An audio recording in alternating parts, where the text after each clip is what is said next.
Oh, welcome to Azizi Podcast. Today we have a special guest and it's about a special project. It's an application, and this guest is a startup founder and an industry professional that is not just in tech but also in, should I say medicine or pharmaceutical, or what's the field Health that and you're in? fitness, health and What's, wellness, I would say. say it again?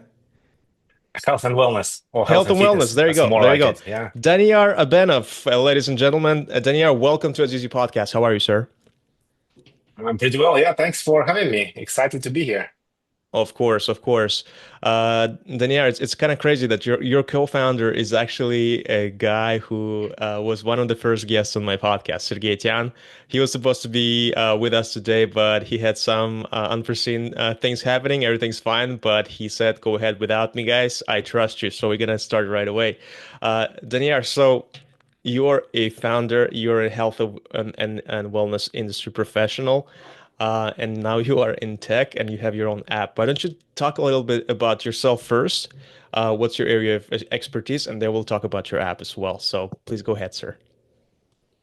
Yeah. I came to it from my personal pain. I had back pain starting from my early 20s. So I know what it feels like to have back pain. And I was looking for a solution far and wide. I traveled everywhere, spent about $20,000 trying to fix it. And that's when I came across an approach which is called posture therapy. So once it helped me, I quit my oil and gas job. I became a certified posture therapy professional. I opened my clinic. I was doing online courses after COVID, and I've been in this niche for the last 6 years, helping others who were like me with back pain, who didn't know what to do. And we helped more than 1,700 people so far. A lot of testimonials, a lot of happy people. And now with the app, we can actually do it much better, much faster, and dare I say, much cheaper than it was with working with me one on one. That's amazing. So hold on a second. What did you do before you get into posture adjustment? I Like was what? Yeah, I was an oil and gas professional. I was in the back office, not in the field, but I worked in Kazakhstan. I worked in Dubai. It paid well. Being in oil and gas in Dubai it was a sweet deal, but I had a I felt at That's some point that I had a moral obligation to like spread this information, share it, and get some satisfaction, not just for my bank account, but also like for good karma, helping people. oh my God, health and wellness and oil and gas industry. Have you thought, like, have you ever would imagine that when you started in oil and gas industry that you would eventually become the health guru, so to say? Health, not so much. Tech entrepreneur, yes. To be honest, I wanted to quit my oil and gas job. I think after a year in, Oh yeah. but it was paying so well that I stuck for another five. Hey, no one can judge you, especially in this economy. Hey, so I guess that's what inspired you to do the app. You wanted to bring your knowledge, like, and scale it up to like the masses. Is that what happened? Yeah, yeah, pretty much. So I was working with people one on one. I had to consult people, and I realized that I can only take maybe one person an hour. And the list of people who have back pain is a lot longer than my 40 hours or 50 or 60 or 100 hours a week that I could do it. So I was looking for a way to scale it up to help more people because it's getting worse now. A lot more people are suffering than a few years ago. So let's talk about this app. Like, what's the name of the app, and can you explain to me like the main features of the app and how they help users like to improve the posture? Yeah, the app is called Postureletics. So think of it as posture and athletics. So a mix of this because we're going from exercise perspective. So athletics comes in. So it's a consumer app. You can download it on iOS right now. It's available. It's open for everybody. What we do is we use computer vision to do a posture assessment and posture analysis. So you just basically take your phone, put it on the table, step back. We take four snapshots from four sides. We use computer vision to analyze it, see where the problems are. We explain it in plain language. So say, right, your shoulder is here, your head is here, your body is tilted this and this way. This is what it means. This is how it's going to impact your health. This is why you may have pain. And based on all of that, based on my experience and the methodology, we then give a list of exercises that are designed to help you specifically with your current posture. So it's not like everybody gets the same exercises and somebody is lucky, they get benefits, somebody's not lucky. We tailor it specifically to the person based on the result of the assessment. Then from there on, it becomes like a fitness app. You just spend 15, 20 minutes a day. You do the simple exercises. There is no special equipment needed. It's very gentle. So if you don't pay, you can still do it. 15 minutes a day. In a few weeks, we check in, do posture reassessment. So we'll show you exactly what changed. We take note of that. We see what happened, how the exercise impacted your body, and that gives us information to then update it. And then basically on and on and on, we working out the kinks in your body, fixing your posture, so that at the end of your time with us, you are standing tall, proud, happy, without any back pain. That's the So goal. that's amazing. So let me get this clear. So this whole thing is customized for each person based on the computer vision. So for example, I tried it myself as well, and I took some picture of myself, and I saw like it kind of scanned my body, and it did like some of the like graphs and like lines through my body. So it's kind of cool. Like it recognized like my like everything that I do and like all the movements and my positions. But is that like, and then I had like a set of exercises like after I went through different questionnaires and like, okay, here are your exercises that you can do. So does that like, are there like not the same exercises for everyone? Like a different person can have like a different exercise video. Is that what it is? Because I was wondering. Yeah, that's a great question, and that's exactly it. So there are a lot of exercises. If you go for you type in back pain in an app store, there are a lot of exercise apps, but they're all the same. Everybody gets the same exercise. The problem is, let's say a person has anterior pelvic tilt. That's basically when the pelvis is tilted forward. There's the belly is sticking out, hip flexors are tight. There is a big curve in the lower back. So your hip flexors are tight, your lower back muscles are tight, your glutes are elongated, and your abs are elongated. That's one posture type. Let's say another person has posterior pelvic tilt, where the pelvis is tilted back, lower back is flat. In this case, it's the opposite. Hip flexors are elongated, lower back muscles are elongated, abs are tight, and glutes are tight. So the two people with two different postures will have absolutely different muscle problems. So if you give them the same exercise, one person will get benefit, the other person will just suffer because the exercise will make him feel worse, or him or her. So giving everybody the same exercises is just it's a big problem. Basically, if you look at any YouTube videos of people like exercises for back pain, they'll be comments, this made me feel better and this made me feel worse, and it's gonna be just all over. You don't know what's gonna hurt or help you. So it's like a Russian roulette. You might get lucky or not. We don't want to do that. We want to make sure that everybody who comes to us, they gets benefit. That's why we tailor it specifically to the person, depending on where the problems are. We know exactly for which posture type, which exercise to give, because as I said, I've been doing it for 6 years, 1,700 clients, a lot of testimonials. I know how this works. The methodology that we base it on is also, it's called even individualized posture therapy. It's scientifically proven. There was a rigorous clinical trial testing it, pitting it against the standard of care, which is physiotherapy and pain medication. And our approach is much, much better. It's more effective, 77% more effective over a year. That's because it's personalized, I think, and that's the main. Interesting. And it's effective, yeah. So not everybody should do the same exercise. That's absolutely not gonna help. That's amazing. And so I think you've mentioned that, but at some point it will ask you to do like kind of like a progress check, and based on that it will adjust and stuff like that. Is that what also goes through the app? Yeah, we'll do it on week 3. So every 3 weeks, every month, once a month, we check it. We don't want to do it too often because then kind of distract you from your progress. You can just look at your photos. We don't need to do it every week, but once a month, that's enough for us to say, all right, this is what changed, this didn't change. That tells us what's going on in your body, a bit more information. So the more you do it, the better our program is tailored to you. So the longer you stick with us, the better results you'll be getting. This is amazing. And when you mentioned computer vision, is that like, because it kind of seemed like AI to me, like, because kind of like analyze it, give it, is that something like related to AI, or what is this computer vision? Yeah. Um, how did you guys do that? Yeah, AI is a kind of general term, and computer vision is a subsection of it. So what it does is it's a model that's trained on different uh, positions of the body.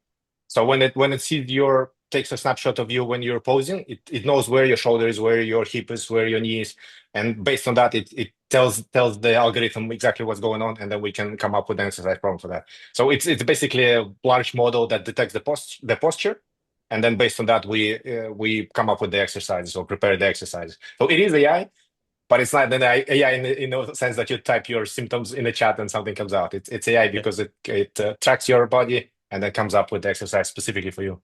That's so funny because not only you switch from oil and gas to poster, now you are kind of like this AI app developer, and it's just such a hot topic right now, and you're in the middle of it with health and wellness. I mean, that's something that is really exciting about artificial intelligence and stuff like computer vision, and it gives you a window to so much more that you can do and track as well. I try to stay healthy, and tracking is great, and it's just like having that as your routine to like check yourself and make sure you do the exercise and all of that. I feel like it's the future, and everyone's just like obsessed with longevity.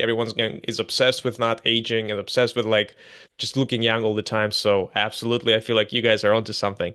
But let me ask you this, like, developing this app and all of that is like for me, like I'm kind of developing an app right now as well. It's a new thing for me. And so it's like, oh my God, there's just so much stuff, and I'm not even a coder, right?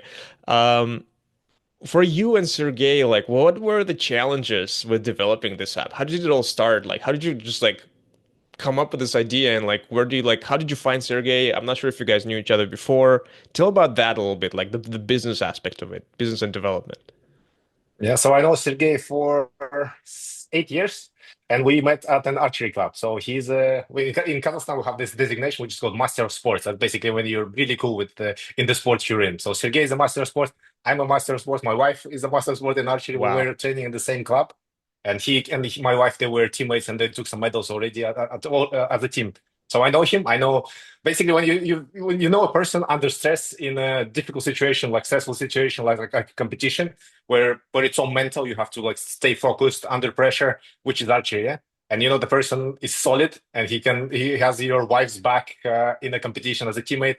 So it tells you that the person will be a good person to come Oh, to do something big with. Yeah. trust me.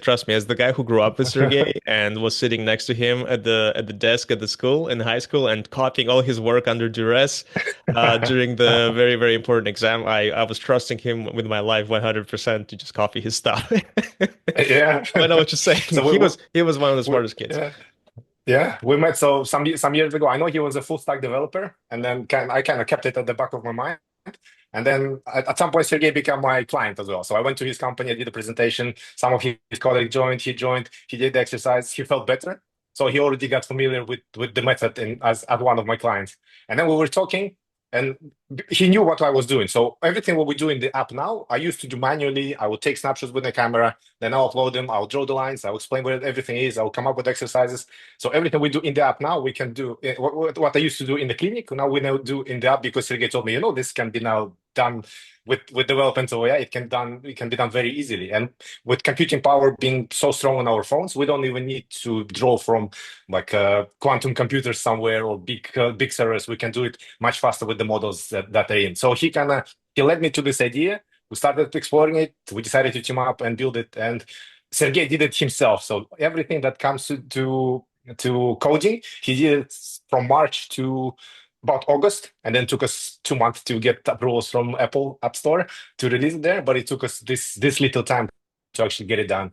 That's the coding part. That's also because I've been doing it for so long. I already know that needs to go there, what's not needed, and how it should work. So I explained to him the algorithm and everything else. So it was fairly straightforward to do it once we kind of put our two heads together.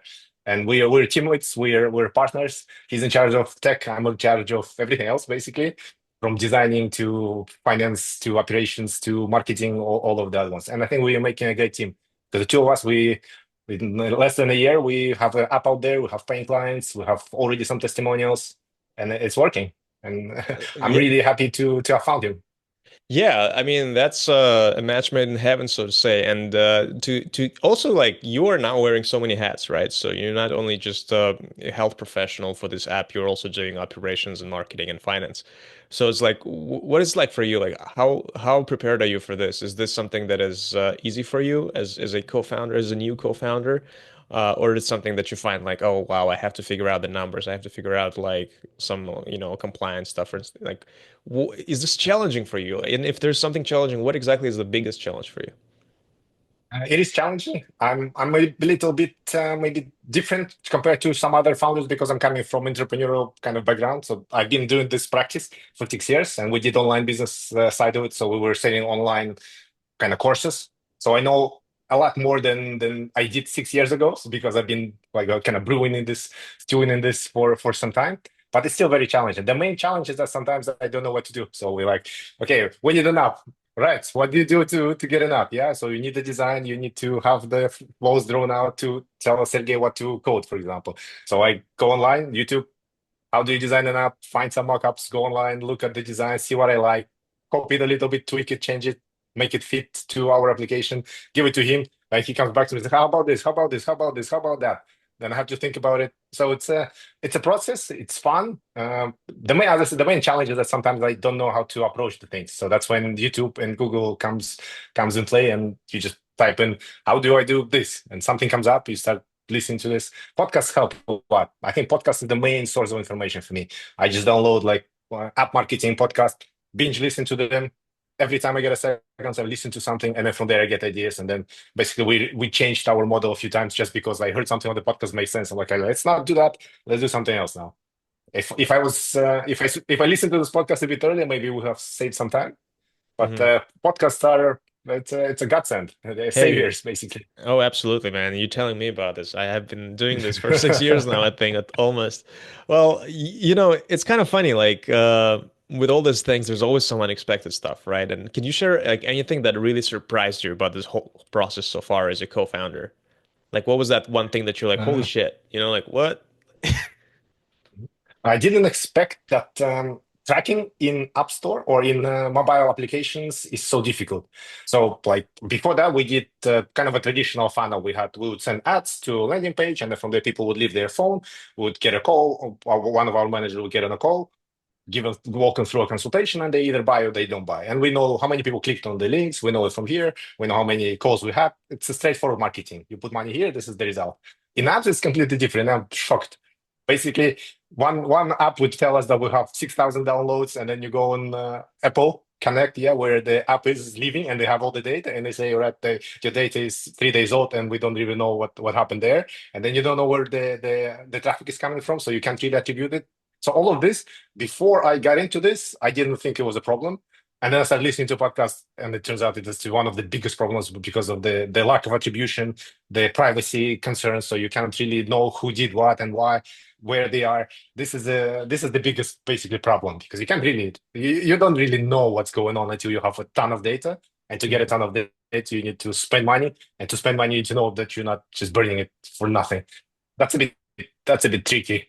Yeah, yeah. If you brought up money, it's actually interesting. Are you guys do you guys have any outside investors, or are you bootstrapping the whole thing just for yourself? Combination. So we did friends and family round. So we bootstrapped at first. I sold my car, and I kind of I borrowed some money from my brother to go with it. Then we raised some friends and family round, and friends and family basically me calling up my relatives, my cousins, my brothers, my friends from university, telling them what we do, and they would put in 5, 10K, and we basically got about 50K from that.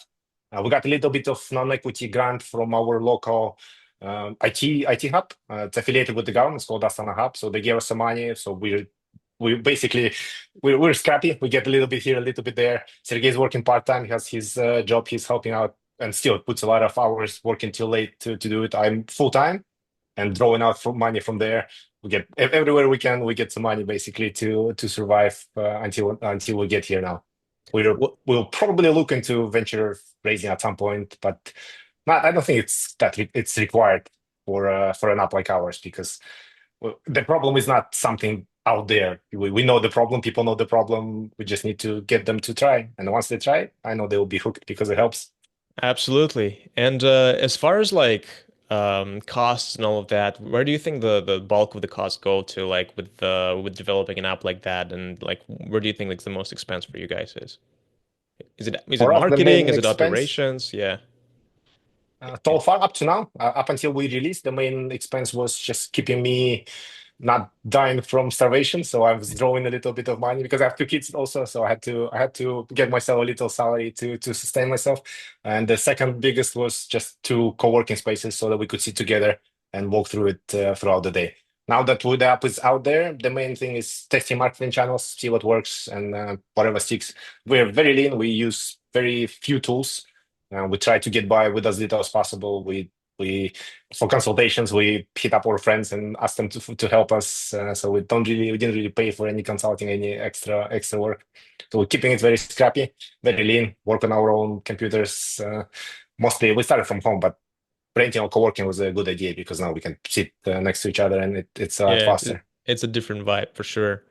It's kind of funny, like you mentioned that you have two kids, that you have to like not die of starvation. It's actually a very serious subject for a co-founder, right? It's like, am I willing to take this risk? Am I willing to drop everything and bet on myself and believe in something and try to convince my friends and family to believe in me and then try to not fail.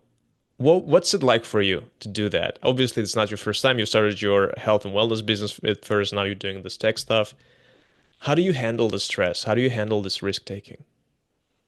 To be honest, I before I started this, I never had any like serious any mental issues. I would say I had a little bit of depression, a little bit of sadness here and there. But once I started going that path, and we didn't have money yet, and the pressure of sustaining your family, that was the first time I had panic attacks. Like in the middle of the night, I would wake up in cold sweat and like heart pounding, not able to sleep, a lot of adrenaline coursing through. So that happened. That started happening. And at that point, what helped me was just kind of I would get up and I would do a to-do list. Okay, do this, do this, do this, and putting it into actionable items that helped me. And as I said, I'm not very emotional. I'm a bit logic oriented, analytical. So that was completely new for me. I imagine somebody with a different mindset would have had a tougher time with this. And the main thing that helped me is my wife. I have a really supportive wife, and even though the financial difficulties were there, the stress of it, she kind of kept me going because she believed in me, and that was enough for me to keep going. And we talked through everything.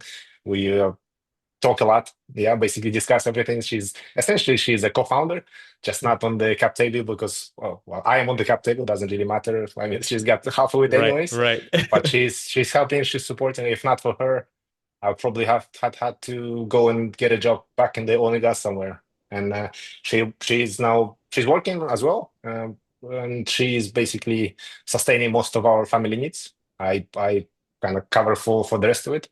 So having a smart and very understanding and wise partner in life, wife in my case, that was the best decision that I ever made in my first 20 or 37 years of life, I think getting Absolutely. married with her, and then Yeah. now, and her belief is kind of that's what gets me going, and I Right. think we're onto something.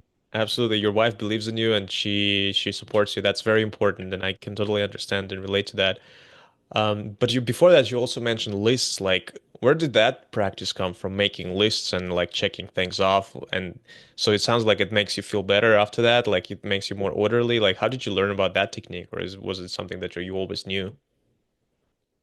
I think it's maybe part of my personality. So I don't journal, I don't meditate, I don't do stuff like that. But if I need to just get something done, I write it down as a checklist, like a to-do list, basically 1, 2, 3, 4, 5, all the things I need to do. And as I finish them, I cross them off. So my notebook is basically numbers, letters crossed off. So, and the data diary is basically a to-do list that kind of I cross things off, and that's where I keep my stuff. Otherwise, it's all in my head, and if it's in my head, then I do to-do list in my head, and then I can forget something, and it gives me a lot of stress, basically about I knew I had to do something, I forgot what it was.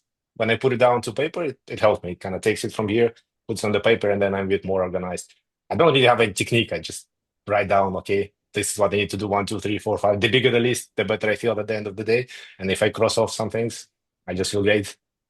It's definitely a fantastic technique, and I'm using that as well. But you'd be surprised how many people are not doing that, and that they're not even aware that if they will start doing this, the life will definitely improve, or at least bring some order and structure to it.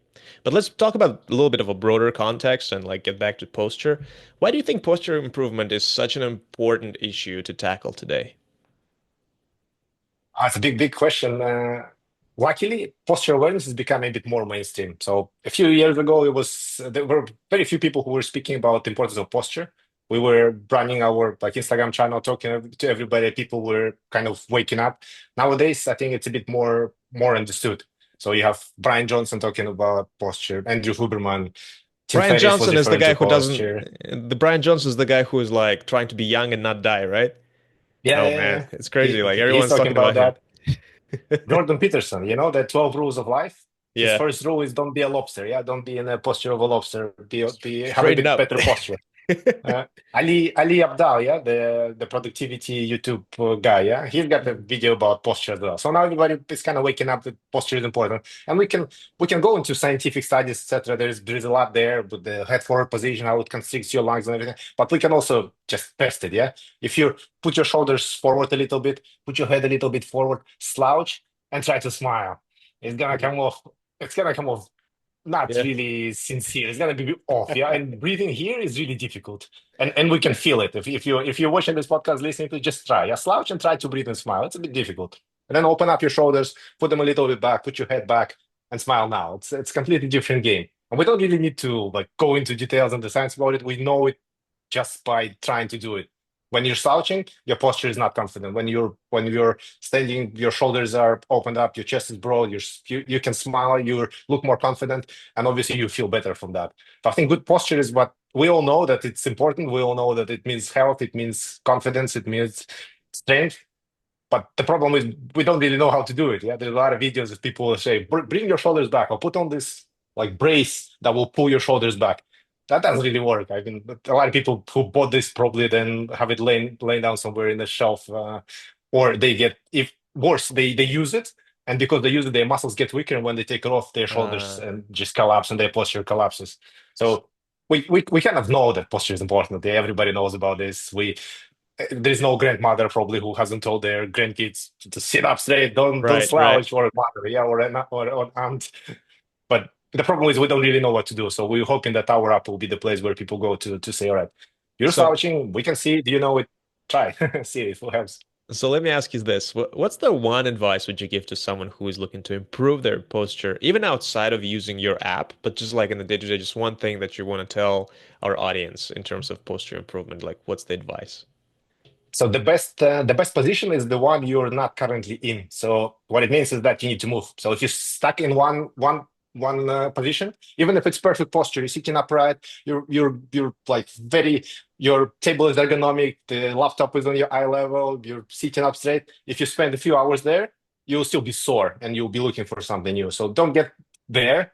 Just change your position. 45 minutes, 30 minutes, set a timer, change your position. If you're standing, sit down. If you're sitting down, change your position a little bit, adjust, or better yet, get up, walk a little bit, come back. If you do that, probably, if everybody did that, probably we wouldn't need my app. I know it's difficult. Once you get in the zone, it's really hard to get up. I don't do it often myself. So that's where we come in. But if you could just stand up and move every 30 minutes, 45 minutes, walk around, do some stretches, anything, basically, anything, any movement at all, even yawning and stretching, that will do. If you could do that, then you'll not need our app. So let me ask you this. As an app developer in health and wellness, give me another advice. What is the one advice that you would give to aspiring app developers who in health and wellness industry, who want to develop their app, right? What would it be? Talk to your clients. I mean, it's obvious, yeah, but you need to talk to people and see where they're coming from, what they're looking for. So I said our app comes from me just working with clients one on one, so I have a good idea. But if you don't have such a experience working with clients, just talk to them. At the end of the day, we have a lot of ideas in our head. I had maybe like 1,000 or a few hundred ideas on my list of like we need this feature, need that feature, need that feature, need that feature before we even started. And then as I was talking to people more, showing them up, asking them, we kind of crossing them off. And at the end of the day, it's getting very basic. But basic is what people have turned out that they need, because that's what they told us. So I had 100 ideas. Don't really need all of them. We just need a few, and I wouldn't know it unless I spoke with a few people who told me that very very plainly. That's amazing. And you know, going to like the end of this interview, I was wondering like, is there anything else about Postureletics that you'd like to add, or maybe like how do you see the vision for Postureletics in the future? How do you see this app developing further? What I would like to see is that in every school, in every kindergarten, there is they have access to the app, or their parents download it and get there. So if we can catch kids when they're young, give them a little bit of exercises, get them to move a little bit, spend less time with their phones, and so that they grow with a little bit better posture, then down the road they will not have a lot of problems. I've read a study recently that was done in Spain.